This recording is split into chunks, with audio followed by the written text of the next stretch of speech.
guys, Al DeMarco here, and this is going to be your Saturday video report. Lots of territory to cover here in the next few minutes. Let's get started. First of all, free picks coming up in just a moment on the night game between San Diego State and Temple, and the early afternoon tilt between Kentucky and West Virginia. 65, 48, and 3-run with the complimentary selections, plus another money-saving coupon deal, guys. This one will save you 25% off your total purchases either today or tomorrow. Of course, this is the only place you can get these money-saving coupons, right here on these video reports, plus a recap how the first round of the big dance turned out from a point spread perspective, and to give you some historical angles of what to look for in round number 2. But first of all, I want to go back 24 hours to Friday's video report, because for the first time in a couple months, I actually decided to promote a play. Why? Because it happened to be the biggest play I ever released in college basketball, a rare 30-dimer. Not a 300-dimer, not a 3,000-dimer, not a 3 million dime play, a 30-dime selection. Because as you know, 99% of my plays are rated between 5 and 15 dimes. And these 30-dime plays in the NFL, I was a perfect 6-0 the past 3 years combined, including 2-0 this season.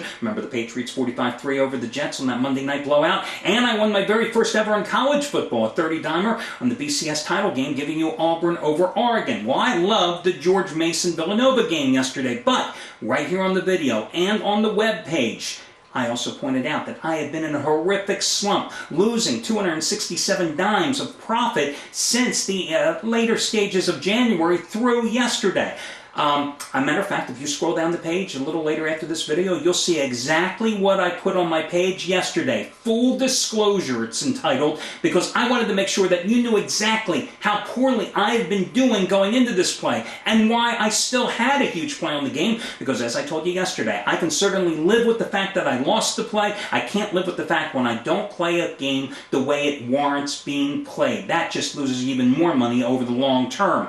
So, why did I do that? And why am I standing here again today in front of you on the video? A video that is the most watched video of anybody in this entire sports handicapping industry. Nobody gets the video views like I do. Why did I tell you before buying potentially that play? And now after the play, why am I sitting here talking about the losers? Because, guys, I believe it's 100% important to be totally forthright and totally honest with you with total transparency. Because, listen, I've been in this business for 25-some years, okay? And this sports handicapping industry has a foundation of deceit, deception, and, well, just a bunch of liars. So many con men, so many carnival barkers, so many scumbags, guys that you wouldn't want to have your worst enemy associated with. They have given this industry a black mark. So when I brought this industry from the old 900 number days of the late 80s to early 90s to the internet about 8 or 9 years ago, I decided that we had to go overboard to be even more honest than we possibly had to be.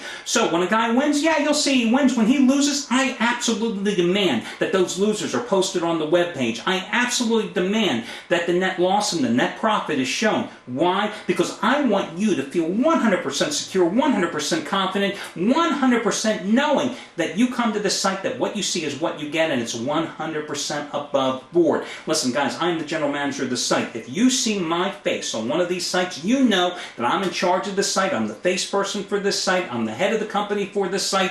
And every single guy at this site has to work under my rules, or else they're on the highway. And again, I think that you have to go overboard to be honest. So, that's why I told you up front I was losing, and that's why I told you here again today that I lost. I'm talking about that more than about anything else. Why? Again, total transparency.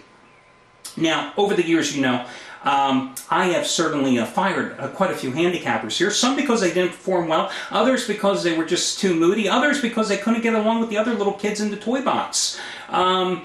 Now, no more than 5 minutes after I lost with Villanova yesterday, out of the blue, I get this email from a former employee, a former handicapper that we got rid of, about a year and a half or so ago. The guy is so jealous of my success, so jealous of this company's success, so jealous of the fact that he's no longer part of it. He decides to, I don't know, guys, I guess maybe it made him feel good. You know, I don't know. I can't relate to somebody who acts like a 4-year-old, okay? I'm a little past that. I just can't relate to that. Anyway, the irony here is that this guy, as a handicapper, I mean, listen, I immediately went and I look at his records, and after looking at his records, I'm wondering why did we wait so long to fire him? Because from October 1st, 2007 through August 5th, 2009, this guy's net loss was $8,382,250. I had to write it down underneath the camera today, make sure I got the number right. Minus 8,382,250 units of net profit. Not profit, that was his loss, 8.3 million loss. Now, he rated his plays. Generally, most of his plays, I'd say, averaged out between 150 to 200,000. He lost 8.3 million, guys, in a 2-year period. Makes me wonder again, like, what took me so long to get rid of him? But listen, I can understand why I sent the email. Again, these guys are jealous, and they want to hop on somebody when they're down, even though I'm telling you I was down long before he came to the dance, Listen, right now in my personal life, I got my father dying of cancer. He'll probably, unfortunately, be dead within the next week. I've seen a guy that was a Marine that worked out till he was 75 years old every single day of his life, wither away to nothing, just waiting for death to come knocking at the door. He's in a hospital bed in the living room. Mother, emergency surgery a week ago, hospital bed in the bedroom. But listen, we all have problems in our lives, Bad things happen to good people. You know it as well as I do. And you know what? What are we supposed to do? Bend over? Give up? No, we keep soldiering on. My solace has happened to be handicapping. Would it be nice if I had been winning here the last few weeks? I mean, it would have put me in a better frame of mind, but the man upstairs doesn't say, oh, you're having some difficulty in your life, so I'm going to give you winners. It doesn't work that way. But somebody like this has to send you an email like that, and I'm telling you, you laugh at it because you realize that they are so inferior, they're cockroaches. That's what they are. You guys know what I mean. I'm brutally honest with you. They're cockroaches. Now, I could sit here and wish the worst on them. I could be an Italian, give them the evil eye. You know what I mean? What does that do? You don't wish the worst on anybody. You just acknowledge the fact. You laugh at them. We circulate the memo to everybody in the company. We get a good laugh and we go, aren't we glad he's out of our skin? But cockroaches, you know what I mean? And that's one of those great words like mother, cockroaches. Because you know what? When you step on a cockroach, they just go snap, crackle, pop. And that's what you want to do with scum like that. Cockroaches. You guys know what I mean. Okay, let's get to the money-saving discount coupon again. I gave you that information, but let me repeat it again. Madness25. Madness25. You enter that coupon code when prompted in your shopping cart today. Madness25. No space between the word and the number. You will save 25% off your total purchase today.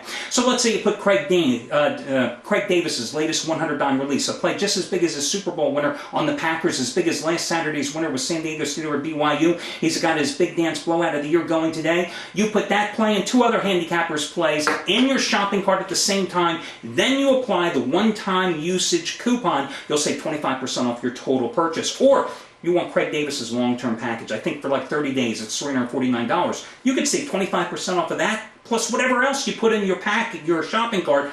All at one time, 25% savings, Madness25. Use the coupon today or use it tomorrow. It's your call. Recapping how the first round did in the big dance. Well, underdogs, 19-13, 10 of those puppies winning outright.